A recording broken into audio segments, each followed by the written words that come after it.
పలు రాష్ట్రాల్లో డిసెంబర్ 7న ఎన్నికలు జరగనున్న నేపథ్యంలో ప్రఖ్యాత బహుభాషా దినపత్రిక ఆనంద్ బజార్ పత్రిక, లోక్ నీతి, సిఎస్డిఎస్ సంస్థలతో కలిసి సంయుక్తంగా అక్టోబర్ ఆఖరి వారంలో నిర్వహించిన సర్వేలో సంచలనాత్మక ఫలితాలు వెలువడ్డాయి. ఎన్నికలు జరగనున్న రాష్ట్రాల్లో రాజస్థాన్లో అధికారంలో ఉన్న భాజపా పూర్తిగా తుడిచిపెట్టుకుపోయే పరిస్థితి కనబడుతోంది. అక్కడ వసుంధరారాజ్ సింధియా ముఖ్యమంత్రిగా ఉన్నారు. ఇక్కడ ప్రభుత్వంపై వచ్చిన అవినీతి ఆరోపణలే కమలం పార్టీ కొంప ముంచబోతున్నాయని ఎన్నికల విశ్లేషకుల అభిప్రాయం. ఇక్కడ కాంగ్రెస్ పార్టీ వైపు 45% ఓటర్లు మొగ్గు చూపితే భాజపా వైపు 41% ఓటర్లు మాత్రమే మొగ్గు చూపారు. అయితే ఇతర పార్టీలకు 15% ఓట్ షేర్ను ఈ సర్వే చూపిస్తోంది. ఈ ఓట్ షేర్లను సీట్లలోకి మారిస్తే భాజపాకు 79 నుంచి 89 సీట్లు, కాంగ్రెస్ పార్టీకి 104 నుంచి 116 సీట్లు మరియు ఇతరులకు 3 నుంచి 9 సీట్లు వచ్చే అవకాశాన్ని ఈ సర్వే తెలియజేస్తోంది. ఎన్నికలు జరగబోతున్న మరో పెద్ద రాష్ట్రం మధ్యప్రదేశ్. ఇక్కడ వరుసగా 3 సార్లు భాజపా గెలిచింది. శివరాజ్ సింగ్ చౌహాన్ ముఖ్యమంత్రిగా ఉన్నారు. అయితే ఈసారి కూడా భాజపాకే పరిస్థితి అనుకూలంగా కనబడుతున్నా విజయం అంత తేలిక కాబోట్లేదు. ఏబీపీ సర్వేలో భాజపా, కాంగ్రెస్ పార్టీల మధ్య కేవలం 1% మాత్రమే ఓట్ల తేడా ఉంది. 19% మంది తటస్థులు, ఇతర పార్టీల వారు ఉన్నారు. అయితే ఈ 19%లో 2 నుంచి 3% అటు ఇటు అయినా పార్టీల జాతకాలు మారిపోయే పరిస్థితి.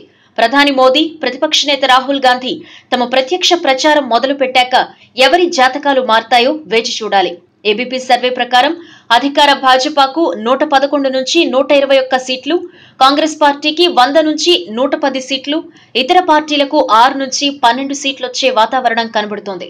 ఛత్తీస్గఢ్ విషయానికొస్తే ఇప్పటికిప్పుడు ఎన్నికలు జరిగితే భాజపా స్పష్టమైన ఆధిక్యతతో గెలవబోతోంది అని ఈ సర్వే చెబుతోంది. ఓట్ల శాతంలో భాజపాకు 43%, కాంగ్రెస్ పార్టీకి 36%, ఇతరులకు 15% ఓట్లను ఈ సర్వే ఇచ్చింది. ఛత్తీస్గఢ్ రాష్ట్రం ఏర్పడిన నాటి నుంచి కాంగ్రెస్ పార్టీలో కీలకంగా ఉన్న నాయకుడు అజిత్ జోగి కాంగ్రెస్ పార్టీతో విభేదించి సొంత పార్టీ పెట్టుకుని మాయావతితో పొత్తు పెట్టుకుని పోటీ చేయటం కాంగ్రెస్ పార్టీ పుట్టి ముంచబోతోంది అనేది ఈ సర్వే సారాంశం. అయితే అన్ని రాష్ట్రాల్లోకి ఆసక్తి కలిగిస్తున్న రాష్ట్రం తెలంగాణ రాష్ట్రం. ఇక్కడ ఏ పార్టీ సిద్ధాంతాలను వ్యతిరేకిస్తూ ఆవిర్భవించిందో ఆ కాంగ్రెస్ పార్టీతోనే తెలుగుదేశం పార్టీ పొత్తు పెట్టుకుని ఎన్నికలకు వెళ్తోంది. కాంగ్రెస్ పార్టీ నాయకత్వం వహిస్తున్న మహాకూటమి 64కు పైగా సీట్లలో గెలుపు సాధించబోతున్నట్లు ఈ సర్వే తెలుపుతోంది. అధికార తెరాస 42 సీట్లతో సరిపెట్టుకోవాల్సి వస్తోందని, భాజపాకు 4 సీట్లు వస్తాయని సర్వే తెలియజేస్తోంది. తెలంగాణలో మహాకూటమి నాయకులు ఉమ్మడి ప్రచారాన్ని మొదలు పెట్టలేదు. చంద్రబాబు నాయుడు ప్రచారానికి రాలేదు.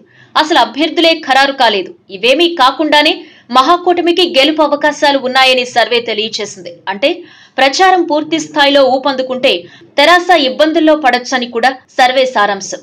ఈ వీడియో మీకు నచ్చినట్టయితే లైక్ చేయండి, షేర్ చేయండి. మరిన్ని ఇంట్రెస్టింగ్ వీడియోస్ చూడడానికి మా ఛానల్ కు తప్పక సబ్స్క్రైబ్ అవ్వండి.